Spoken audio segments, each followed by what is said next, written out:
السلام علیکم ناظرین، جی ویب پاکستان چینل میں آپ کو خوش آمدید کہتے ہیں اور امید کرتے ہیں کہ آپ سب خیریت سے ہوں گے۔ آج کے ایپیسوڈ میں بات کریں گے آپ کے پسندیدہ رمضان کے سب سے بہترین اور مقبول ڈرامے ام عائشہ کے تازہ ترین اپڈیٹس کے حوالے سے۔ 18 قسطوں کو آپ نے بے حد پسند کیا ہے، کہانی آپ کو اچھی لگی ہے، اداکاری آپ نے بہت پسند کی ہے۔ پوری دنیا میں اس ڈرامے کو پذیرائی ملی ہے، پاکستان اور پاکستان سے باہر، اور اس ڈرامے کا جو سارا کریڈٹ ہے وہ اس کی رائٹر اور اس کی ڈائریکشن پروڈکشن ٹیم کو جاتا ہے، اور اداکاروں نے بہت ہی عمدہ اداکاری کی ہے۔ بالخصوص کنول خان نے ام عائشہ کے کردار کو بہت عمدگی سے نبھایا ہے۔ ازمیر بھی اپنا کردار اچھا ادا کیا ہے، فرحان احمد ملہی نے، اور باقی بھی جتنے بھی سپورٹنگ کریکٹرز ہیں، ایکٹرز ہیں، سب اپنا اپنا حصہ اس میں ڈال رہے ہیں، اور ڈرامہ کامیابی سے، مقبولیت سے، بہت ہی عمدگی سے آگے بڑھتے ہوئے یہاں تک پہنچ گیا ہے کہ اب وہ ٹرننگ پوائنٹ آ گیا ہے جس کا انتظار کیا جا رہا تھا کہ کیسا ہوگا یا نہیں، اور وہ کام ہو گیا ہے۔ ماہم نے نوشین سے صاف صاف کہہ دیا ہے کہ میں ازمیر سے شادی کے لیے تیار نہیں ہوں، اور یہ کہہ کر وہ ایکسکیوز کر کے وہاں سے اٹھ کر چلی جاتی ہے۔ نوشین نے بڑی کوشش کی تھی کہ کسی طرح ازمیر اور ماہم کے درمیان انڈرسٹینڈنگ ہو جائے، اور ماہم اس کے بیٹے ازمیر سے دوسری شادی کے لیے تیار ہو جائے۔ ازمیر اس سے پہلے عائشہ کو اپنے نکاح میں لے چکا ہے، اور عائشہ ہی اس گھر کی بہو ہے،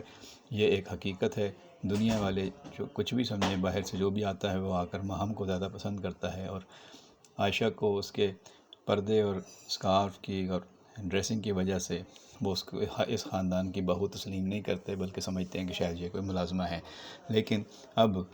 عائشہ نے سب کے گھر میں اپنا دل کر لیا ہے، اور بہت ہی عمدگی سے اور بہت ہی اچھی طرح تعلیم و تربیت کی وجہ سے وہ یہاں تک پہنچی ہے۔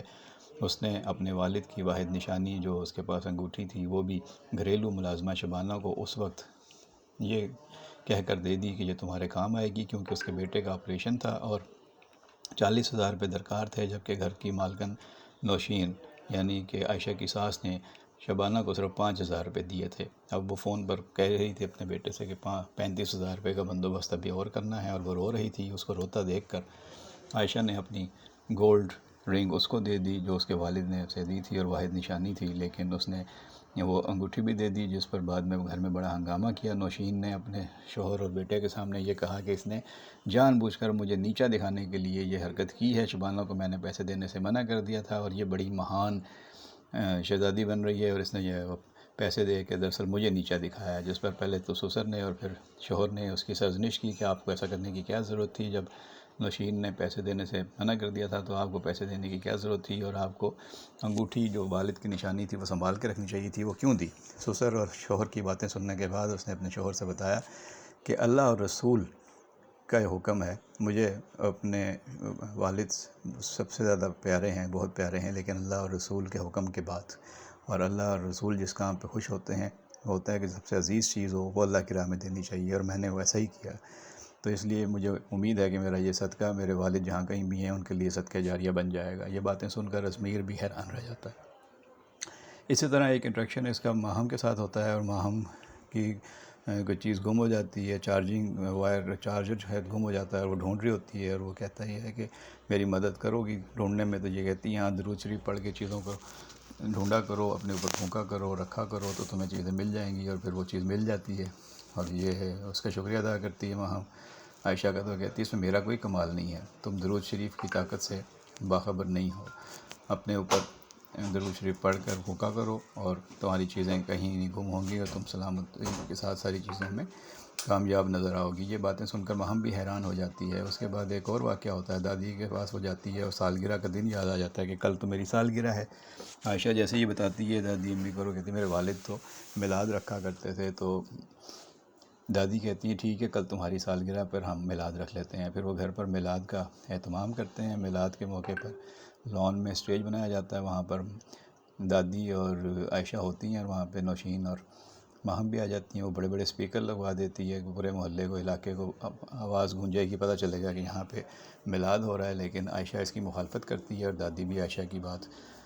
سے ہی تائید کرتی ہیں کہ ہاں لوگوں کو ڈسٹرب نہیں کرنا چاہیے، چھوٹے اسپیکر لگاؤ، جو لوگ یہاں بیٹھے ہیں بس ان تک آواز آنی چاہیے، پورے علاقے میں محلے میں آواز نہیں گونجنی چاہیے، کوئی مریض ہو سکتا ہے، کوئی بچے ہو سکتے ہیں، کوئی ڈر سکتا ہے، کوئی سہم سکتا ہے،